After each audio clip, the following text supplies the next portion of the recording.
Hello everyone, how are you all? I hope you all are doing great. There is a one very common question among students. How to enhance vocabularies? कि word meaning को कैसे improve किया जाए, ये बहुत student का question है। तो चलिए आज जानते हैं। There are many ways to enhance vocabularies, but I'm gonna share with you one of them. What are those? What is that? Through conversation.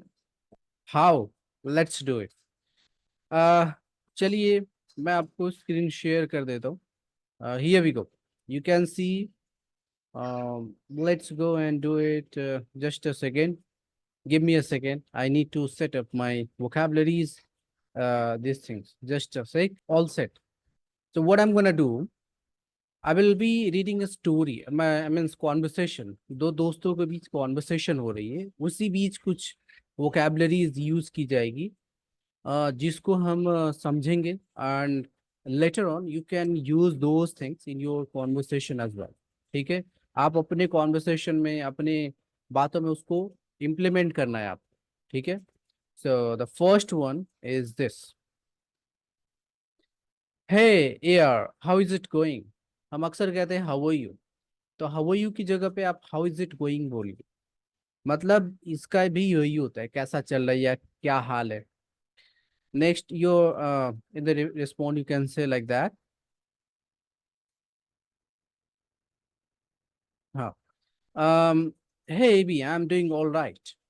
I'm doing good. उसकी जगह I'm good की जगह पे I'm doing all right कह सकते हो. Thanks. How about you?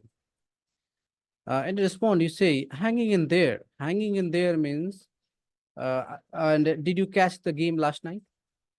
Hanging in there means what? कि जब आपका कोई काम जैसे मुश्किल टाइम चल रहा हो, आप ऐसे उलझे से जैसे रहते हो ना, तो in this situation you can से हैंगिंग इन देयर, बस चल रहा है. ठीक है. Did you catch the match, did you catch the game last night. एक कैच का मतलब वो होता है जो हम कैच करते हैं. दूसरा मतलब कि किसी अपॉर्चुनिटीज का मिलना है ना. तो यहाँ पे ही कह रहे हैं कि did you catch the game last night, कि जो लास्ट नाइट गेम हुआ था, क्या तुमने देखा, तुम्हें मौका मिला देखने का. His friend is saying, yes, I did. It was intense, wasn't it? That last minute goal had me on the edge of my seat. ये जो इट वॉज इंटेंस मीन्स बहुत ही टक्कर का मैच था. जब कोई भी काम बहुत ज्यादा प्रेशर वाला होता है, यानी कोई अगर 18 घंटे काम कर रहा है, या ये मैच था बहुत ही टक्कर वाला, तो उसको कहते हैं इंटेंस. ओके, बहुत tough. You can figure like that, very tough. And wasn't it, ये क्वेश्चन टैग है कि है ना. That last minute goal had me on the edge of my seat. On the edge of my seat means कि जब आप seat छोड़कर आप दम खड़े हो जाते हो या सीट आगे बढ़ जाते हो, यानी कि बहुत ही रोमांचक मैच या बहुत ही कांटे वाला मैच जो होता है ना, तो हम अपने सीट को आगे छोड़ देते हैं. दैट सिचुएशन को, उस सिचुएशन को आप समझ सकते हो, उस फीलिंग्स को, उसको हम कहते हैं on the edge of my seat. That absolutely, I couldn't believe they pulled it off. They pulled it off. It has been a roller coaster. It has been a roller coaster season for sure. अब pull it off. Pull it off means what? और इसका जो first form होता है पुल of होता है. अब पुल of मतलब किसी भी काम को मुश्किल, बहुत ही मुश्किल से पूरा कर लेना, या वो गेम है तो बहुत मुश्किल से जीत जाना, तो उसको हम कहते हैं पुल ऑफ. अब यहाँ पे क्या, absolutely I couldn't believe they pull it off, तो वो किसी भी तरह उसको जीत भी सकेंगे. It has been a roller coaster season for sure. अब रोलर कोस्टर मीन्स जब आप जब चीजें, मतलब एक जो झूला होता है ना, उतार चढ़ाव, उसको हम रोलर कोस्टर कहते हैं. बट इसको अपने लाइफ में भी यूज करते हैं कि बहुत उतार चढ़ाव वाला मैच को हम रोलर कोस्टर कहते हैं. मैच को या लाइफ भी आपकी उस तरह की है, तो you can say the roller coaster. Okay, roller coaster मतलब बहुत उतार चढ़ाव. Next, definitely, but you know what they say, it's not over until the final whistle blows. के कहते हैं डेफिनेटली, हाँ पक्का sure, but you know what this है, इसका मतलब क्या हुआ कि वो कहते हैं ना कि आखिरी गेंद ना फेंकी जाए या आखिरी स्कोर ना किया जाए तब तक आप मैच का फैसला नहीं कर सकते। या क्रिकेट में, फुटबॉल में, जो कहते हैं जब तक आखिरी सीटी ना बजी जाए आप बता नहीं सकती कि कौन जीता, गेम ओवर अभी नहीं होता। तो वही बात है। True words. So what ills new with you? और क्या चल रहा है तेरे साथ? व्हाट इल्स मतलब और क्या, और क्या क्या, दोनों मतलब होता है इसका। What else? नॉट मच, बहुत कुछ खास नहीं, just trying to stay busy with work and all. What about you? Work and all मतलब क्या होता है? काम वगैरह।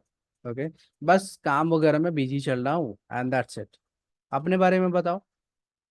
तो उसका दोस्त रिप्लाई कर रहा है, same here, work has been keeping me occupied but I am looking forward to the weekend. Occupied मतलब बस काम में ही लगा हूँ, बिजी हूँ, वैसा चल रहा है। आई एम लुकिंग फॉरवर्ड मतलब बहुत मैं एक्साइटेड हूँ, एक्साइटेड होना किसी चीज को लेकर के। लुकिंग फॉरवर्ड टू, उसके बाद हम यूज करते हैं नाउन, या इसको हम नाउन या V4। अक्सर लोग यहाँ गलती करते हैं। I am looking forward to meet you, no, I am looking forward to meeting you, मतलब तुमसे मिलने के लिए मैं बहुत एक्साइटेड हूँ करके। तो this is the meaning, right? I am looking forward to the weekend, ये वीकेंड के लिए जो छुट्टी का दिन आता है हफ्ते में, उसको वीकेंड कहते हैं। ये वीकेंड के लिए बहुत ज्यादा एक्साइटेड है। Then any plans for the weekend? वो कह रहे कि कुछ प्लान बनाए हैं क्या, तुम वीकेंड का इंतजार तो कर रहे हो, कुछ प्लान बनाए हैं क्या? तो वो कह रहे नॉट रियली, कुछ खास नहीं, just hoping to catch up on. ये catch up on means what? Hoping to catch up on some rest and maybe hang out with some friends. What about you? Catch up on मतलब होता है कि आप कोई काम बहुत दिनों से करने का सोच रहे थे, लेकिन अब फाइनली मौका मिला है उस काम को करने का, उसको हम कहते हैं कैच अप ऑन। और उस वो काम जो काम आप करना चाहते हो, यहाँ पे ही कह रहे हैं just hoping to catch up on some rest, ये बहुत दिनों से रेस्ट का सोच रहा था, अब रेस्ट करूंगा। And maybe hang out with some friends. Hang out मतलब बाहर जाकर घूमना, उसको हैंग आउट कहते हैं। लास्ट थ्री बचा है। I might head out, I might head out for a hike if the weather holds up. It has been a while since I have been out in nature. Does it mean? पहला तो head out for, और किसी चीज के लिए जाना तो उस तरफ जाना, हेड आउट मतलब किसी चीज की तरफ जाने को हम हेड आउट कहते हैं। तो head out for a hike, if the weather holds up. If holds up मतलब जैसा अभी वेदर है, अगर ऐसा ही रहा तो, कोई चीज ऐसा कोई कंटिन्यू रहा तो वेदर वगैरह वैसा ही रहा तो हम जाएंगे। It has been a while since I have been out in nature, कि बहुत टाइम हुए हैं जब से मैं बाहर गए हुए, बहुत टाइम हुआ है। आप इसको ऐसे बोल रहे कि मुझे जिम जाते हुए 2 दिन हुए, तो you can say like that, it has been 2 days since I started going to gym, और I have been going to the gym. Okay, हाँ, the last two sounds like a great idea. A little time outdoors can do wonders. कि थोड़ी देर बाहर का होना बहुत fresh refresh कर देता है, kind of. It do wonders मतलब बहुत मजेदार जैसा जो फीलिंग्स होती है उसको आप एक्सप्रेस इस तरीके से कर सकते हो। And next, absolutely, well, let's catch up again सुन। अच्छा, यहाँ पे कैच अप ऑन था, ये देखो, catch up on, catch up on, यहाँ कैचअप। तो कैचअप मतलब फिर से मिलना, कैचअप ऑन मतलब किसी चीज को काफी दिन से सोचे थे करने का, आप करने का मौका मिलेगा। राइट, तो ये थोड़ा बहुत फर्क होता है। Catch up on again, take care. And the last line would be you too, air, talk to you later. So these are some vocabularies, I hope you got it. इसको आप 2-3 बार सुनिए।